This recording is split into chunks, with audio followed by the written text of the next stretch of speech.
During a heated live television segment on Good Morning America, self-proclaimed celebrity psychic Karen Windham dropped a bombshell that would destroy her entire career in less than 72 hours. With cameras rolling and millions watching, Karen leaned forward, her crystal-adorned fingers trembling as she pointed directly at the screen showing Judge Judy's courtroom. "That woman's aura is completely corrupted," Karen declared, her voice cutting through the studio like a blade. "I see darkness surrounding her, deception in her energy field, and I'm telling you right now, Judge Judy's empire will crumble within 3 months. The spirits are showing me financial ruin, public disgrace, and legal troubles that will end her career forever." The studio fell dead silent. Host Michael Strawn's jaw dropped. Even the camera operators stopped moving. This wasn't just criticism. This was a full-scale psychic assassination attempt on America's most beloved television judge. Karen wasn't finished. She closed her eyes dramatically, swaying as if channeling otherworldly forces. "I see courtrooms, but not hers.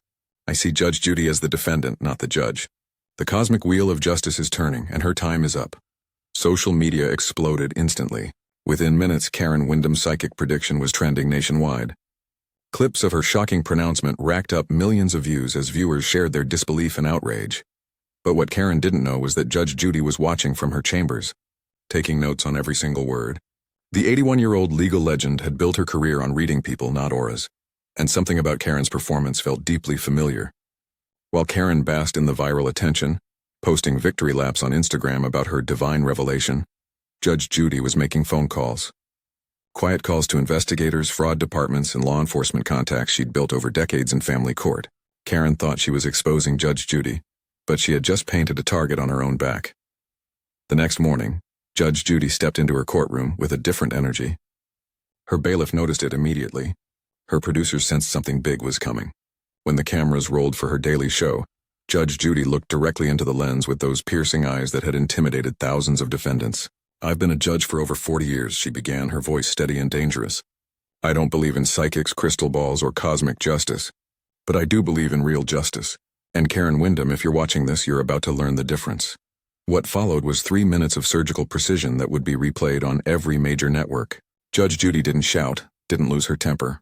Instead, she calmly listed specific details about Karen's business practices, her client complaints, and ongoing investigations that Karen thought were secret. "You want to talk about the future, Karen? Here's your future. Within 1 week, your fraudulent psychic empire will collapse. Within 2 weeks, you'll be facing criminal charges. And within 1 month, you'll be sitting in an actual courtroom, not as a psychic making predictions, but as a defendant facing real consequences." The audience gasped. Karen's phone started buzzing with panicked calls from her business manager. Judge Judy wasn't done. What she predicted next would change Karen's life forever, and prove that real intuition beats fake psychic powers every single time. If you believe in cosmic justice and want to see how this unfolds, smash that like button right now and let's dive into this unbelievable story. Karen Windham had built her empire on tragedy and desperation. For 15 years, she'd marketed herself as America's premier celebrity psychic, charging desperate clients $500 per hour for readings that promised to connect them with deceased loved ones. Her Beverly Hills mansion, paid for with tears and false hope, stood as a monument to her carefully crafted deception. Karen specialized in targeting grieving widows and desperate parents, always managing to deliver just enough vague accuracy to keep the money flowing. She'd appeared on dozens of talk shows, claiming to have predicted everything from celebrity divorces to natural disasters, though her actual track record was suspiciously absent from her promotional materials. Her controversial past was littered with failed predictions and angry former clients. She'd claimed Princess Diana's spirit told her about a royal pregnancy that never happened. She'd predicted the stock market would crash in 2019, costing followers millions when they sold their investments. Most damaging was her claim that she could communicate with victims of the 9/11 attacks, leading to a class-action lawsuit from families who'd paid thousands for fabricated messages from their loved ones. But Karen always managed to slither away from consequences, blaming negative energy or spiritual interference whenever her predictions fell flat. The fateful Good Morning America appearance was supposed to be her comeback moment after a quiet year dodging lawsuits. She'd been booked to discuss celebrity aura readings, a seemingly harmless topic that would rehabilitate her image. But when host Michael Strawn mentioned Judge Judy's recent contract renewal, something dark flickered in Karen's eyes.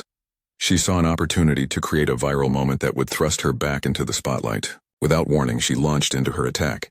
"Judge Judy's aura is corrupted," she declared with theatrical conviction. "I see darkness, deception, and her empire crumbling within months. The spirits are warning me about financial scandals and legal troubles that will destroy everything she's built. The studio erupted in shocked whispers. Michael Strawn tried to steer the conversation back to safer ground, but Karen was intoxicated by the attention. Meanwhile, in her chambers across the country, Judge Judy watched the live feed with the cold calculation of a predator studying prey. Her initial reaction was deadly calm, a slight tightening around her eyes that her longtime bailiff recognized as dangerous. Social media exploded within minutes. Psychic Karen trended nationwide as clips of her shocking prediction racked up millions of views. Twitter erupted with outrage from Judge Judy fans and gleeful celebration from her critics. But backstage at Good Morning America, Karen was just getting started. She doubled down on her claims, telling producers that she was receiving even more disturbing visions about Judge Judy's downfall. "The spirits won't let me rest," she insisted, her voice trembling with manufactured urgency. "They're showing me courtrooms, handcuffs, and public disgrace. Judge Judy's reckoning is coming, and I'm the messenger." While Karen celebrated her viral moment with champagne toasts and Instagram stories, Judge Judy was conducting the kind of investigation that had made her legendary in family court. She didn't need crystal balls or spiritual visions, just decades of legal connections and an instinct for fraud that had never failed her. Within hours of Karen's attack, Judge Judy had contacted 3 different law enforcement agencies, 2 consumer protection departments, and a network of private investigators she'd worked with for years. What they uncovered was a goldmine of criminal activity that made Karen's psychic predictions look like child's play. The evidence was damning beyond belief. Karen had been operating under multiple business licenses, using different names to avoid detection by authorities already investigating her fraudulent practices. Bank records showed suspicious transfers totaling over $2.3 million from elderly clients who'd been convinced to liquidate their retirement savings for emergency psychic interventions. Most shocking was an ongoing FBI investigation into Karen's involvement with identity theft, as she'd been collecting personal information from grieving clients and selling it to criminal networks. Judge Judy's contacts revealed that Karen was already under federal surveillance, with wiretaps recording her coaching assistants on how to extract maximum payments from vulnerable victims. 3 days after Karen's television attack, Judge Judy stepped into her courtroom with a manila folder that would change everything. Her audience expected the usual small claims disputes, but Judge Judy had something far more satisfying planned. She looked directly into the camera with those steel gray eyes that had intimidated thousands of defendants over the decades. "I've received several messages asking about a certain psychic's recent predictions about my future," she began, her voice carrying the weight of absolute authority. "Karen, I don't read auras, I read people, and you, my dear, are about to learn what real judgment looks like." What followed was 3 minutes of surgical precision that left even veteran court reporters stunned. Judge Judy methodically listed specific details about Karen's fraudulent business practices, naming exact amounts stolen from specific victims, citing case numbers from ongoing investigations, and revealing wiretapped conversations that Karen thought were private. "You want to predict the future, Karen? Here's your future. Within 72 hours, federal agents will execute search warrants on your Beverly Hills home and business. Within 1 week, you'll be arrested on 14 counts of fraud, identity theft, and elder abuse. Within 1 month, you'll be sitting in a real courtroom, not as a psychic making predictions, but as a defendant facing 25 years in federal prison." The studio audience sat in complete silence, some covering their mouths in shock. Across the country, Karen watched the live broadcast from her mansion, her face draining of color as Judge Judy revealed details about her criminal activities that even her own lawyers didn't know existed. Judge Judy's predictions began manifesting with terrifying precision. Exactly 68 hours after her courtroom proclamation, Karen's world exploded. At 6:17 a.m. on a Tuesday morning, 14 federal agents surrounded her Beverly Hills mansion with search warrants, battering rams, and forensic equipment. Karen's Ring doorbell captured her stumbling to the front door in silk pajamas, her face a mask of disbelief as Agent Sarah Martinez read her rights. The FBI had been watching Karen for months, but Judge Judy's public challenge had accelerated their timeline, forcing them to act before Karen could destroy evidence or flee the country. The raid uncovered a criminal enterprise that shocked even seasoned investigators. Karen's home office contained detailed files on over 3,000 victims, complete with psychological profiles designed to maximize emotional manipulation. Her computer revealed a sophisticated network of fake testimonials, purchased from struggling actors who didn't know they were participating in fraud. Most damning was a hidden safe containing $847,000 in cash, dozens of stolen credit cards, and a notebook titled Grief Leverage Techniques that detailed how to exploit specific types of loss for maximum profit. Bank records showed Karen had systematically drained the life savings of elderly widows, promising to deliver messages from their deceased spouses that never came. Social media erupted as news of the arrest spread. Karen's panicked Instagram livestream from her jail cell went viral as she desperately tried to blame negative spiritual energy and claimed Judge Judy had somehow cursed her through dark magic. Her rambling, incoherent defense only made her look more guilty, as she insisted that federal agents were part of a cosmic conspiracy against gifted psychics. Former clients began flooding news stations with horror stories. Margaret Thompson, an 84-year-old widow from Phoenix, revealed she'd paid Karen $23,000 over 6 months for fake conversations with her deceased husband. She knew exactly what to say, Margaret sobbed during a CNN interview. She told me things only Harold would know, but now I realize she'd researched our entire lives online. The evidence against Karen was overwhelming. Police discovered she'd hired private investigators to gather intimate details about her clients' deceased loved ones, using obituaries, social media posts, and public records to craft convincing but fabricated spiritual messages. Her arrest mugshot, showing mascara-streaked cheeks and wild hair, became an instant meme. But the most devastating blow came when prosecutors revealed the scope of her crimes. Karen faced 47 federal charges across 6 states, with potential sentences totaling over 2 centuries in prison. Judge Judy's 72-hour prediction had been off by only 4 hours, 4 months after her arrest. Karen Windham entered federal courtroom 3B in downtown Los Angeles, looking nothing like the confident psychic who had attacked Judge Judy on national television. Gone were the flowing scarves and crystal jewelry. Instead, she wore a plain gray suit that hung loosely on her diminished frame, her once perfect blonde hair now showing dark roots and nervous tangles. Her legal team had burned through 3 different law firms as Karen's case became increasingly hopeless. The evidence against her was so overwhelming that even the most skilled defense attorneys refused to take on what they privately called professional suicide. Karen's final attorney, a public defender named Marcus Chen, had warned her against the strategy she was about to attempt. But desperation had driven Karen to a breaking point where logic no longer applied. As Judge Patricia Morrison called the court to order, Karen suddenly stood up, her voice echoing through the packed courtroom.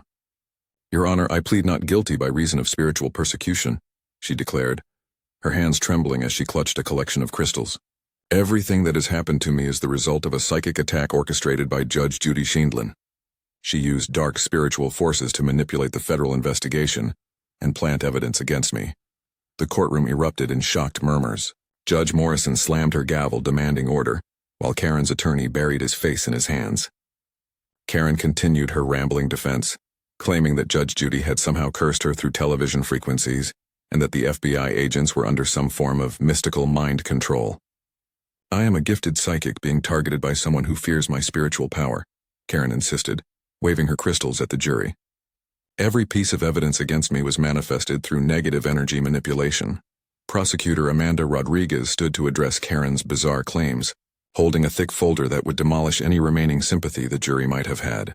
"Your Honor, the defendant's claims about spiritual persecution are interesting because they perfectly demonstrate her pattern of deflecting responsibility through fantastical explanations." Rodriguez opened her folder and pulled out a printed transcript. "I'd like to read to the court the exact predictions made by Judge Judy Sheindlin on her television program, 4 months before the defendant's arrest." Rodriguez's voice filled the courtroom as she recited Judge Judy's words with surgical precision. "Within 72 hours, federal agents will execute search warrants. Within 1 week, you'll be arrested on 14 counts of fraud, identity theft, and elder abuse. Within 1 month, you'll be sitting in a real courtroom as a defendant facing 25 years in federal prison." The prosecutor paused, letting the words sink in. "Ladies and gentlemen of the jury, Judge Judy's predictions came true not because of psychic powers, but because she recognized a criminal when she saw one." Karen's face crumpled as the full weight of Judge Judy's accuracy hit her. The dates, the charges, even the timeline had been perfect. She began to hyperventilate, clutching her chest as the reality of her situation finally penetrated her delusional defenses. Her attorney called for a brief recess, but the damage was done. The jury had seen Karen's facade completely collapse in real time, but the prosecution had saved their most devastating weapon for last. As court resumed, the bailiff announced an unexpected witness. The prosecution calls Judge Judy Sheindlin. The courtroom doors opened, and America's most famous television judge walked in wearing her signature black robe, her presence immediately commanding absolute attention. Even Judge Morrison seemed slightly starstruck as the 81-year-old legal legend took the witness stand. Judge Judy's testimony was a Masterclass in character assassination delivered with clinical precision. She methodically explained how Karen's television attack had prompted her investigation, detailing the network of law enforcement contacts who had provided information about Karen's criminal activities. "I didn't need psychic powers to predict Ms. Wyndham's downfall," Judge Judy stated, her steel gray eyes fixed on Karen. "I simply needed to recognize the signs of a career criminal who had finally overplayed her hand." When asked about Karen's claims of spiritual persecution, Judge Judy's response was devastating. "Your Honor, in my 40 years on the bench, I've seen every type of defendant imaginable. Ms. Wyndham represents the worst kind of predator, someone who exploits grief and desperation for personal gain. Her claims about psychic attacks are simply another manipulation tactic designed to avoid responsibility for the lives she's destroyed." Karen sobbed openly as Judge Judy spoke, finally understanding that she was facing someone whose power came from decades of real experience, not crystal balls and carnival tricks. The jury deliberated for less than 2 hours before returning with a verdict that shocked no one: guilty on all 47 counts. Judge Morrison sentenced Karen to 18 years in federal prison, with restitution payments totaling $3.2 million to her victims. As Karen was led away in handcuffs, Judge Judy sat in the gallery with a slight smile of satisfaction. Justice had been served, and her predictions had been proven right down to the smallest detail. Can you believe how perfectly Judge Judy called this? If this is giving you chills about the power of real intuition over fake psychic scams, hit that subscribe button because justice stories like this don't happen every day. Federal Correctional Institution Dublin became Karen's unexpected place of transformation. Stripped of her crystals, designer clothes, and manipulative persona, she found herself facing something she'd avoided her entire adult life: genuine self-reflection. Her cellmate, a former accountant convicted of embezzlement, encouraged Karen to use her time productively. For the first time in decades, Karen began reading actual books instead of mystical nonsense, starting with basic legal texts from the prison library. 6 months into her sentence, Karen wrote a 5-page handwritten letter to Judge Judy. "I destroyed innocent lives for money," she admitted. "You saw through my lies when everyone else believed them. I don't expect forgiveness, but I need you to know that your words in that courtroom saved me from myself." To Karen's amazement, Judge Judy responded within 2 weeks, offering practical advice about legal correspondence courses and suggesting Karen channel her understanding of human psychology into helping victims instead of exploiting them. Judge Judy's unexpected compassion sparked something profound in Karen. She enrolled in every available educational program, earning her GED and beginning paralegal studies through correspondence. Her keen ability to read people, once used for manipulation, now helped her assist fellow inmates with legal paperwork and appeals. Prison staff noticed the dramatic change, with Warden Patricia Collins later describing Karen as completely transformed from the broken woman who arrived here. After serving 6 years of her sentence, Karen was released to a halfway house in Sacramento. She immediately began working with the Federal Trade Commission as a fraud prevention consultant, using her insider knowledge to help shut down psychic scam operations. Her emotional reunion with Judge Judy at a victim advocacy conference brought tears to hardened prosecutors' eyes. "You gave me the greatest gift possible," Karen told her former nemesis. "The truth about myself." Karen's testimony subsequently helped convict 14 other fake psychics, recovering millions for elderly victims. Her transformation from predator to protector became a powerful example that even the most corrupted souls could find redemption through genuine accountability and service to others. The Karen Wyndham case revolutionized how law enforcement approaches psychic fraud across America. Federal prosecutors began using Judge Judy's methodical investigation techniques as a blueprint for building cases against spiritual scammers. Within 2 years, over 200 fake psychics were prosecuted using similar strategies, recovering $47 million for elderly victims who had been exploited during their most vulnerable moments. The ripple effect was extraordinary.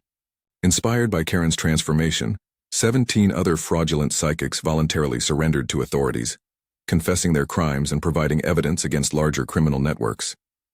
The Wyndham effect, as prosecutors called it, demonstrated that even career criminals could choose redemption over continued deception. Judge Judy's wisdom about the difference between real intuition and manufactured mysticism became a cornerstone of fraud prevention education. "Trust your gut about people's character," she often said in interviews, "but never trust someone who claims to speak for the dead for a fee." Her ability to read Karen's criminal nature through television screens proved that genuine insight comes from experience and observation, not crystal balls or seances. Karen's new mission as a fraud prevention advocate flourished beyond anyone's expectations.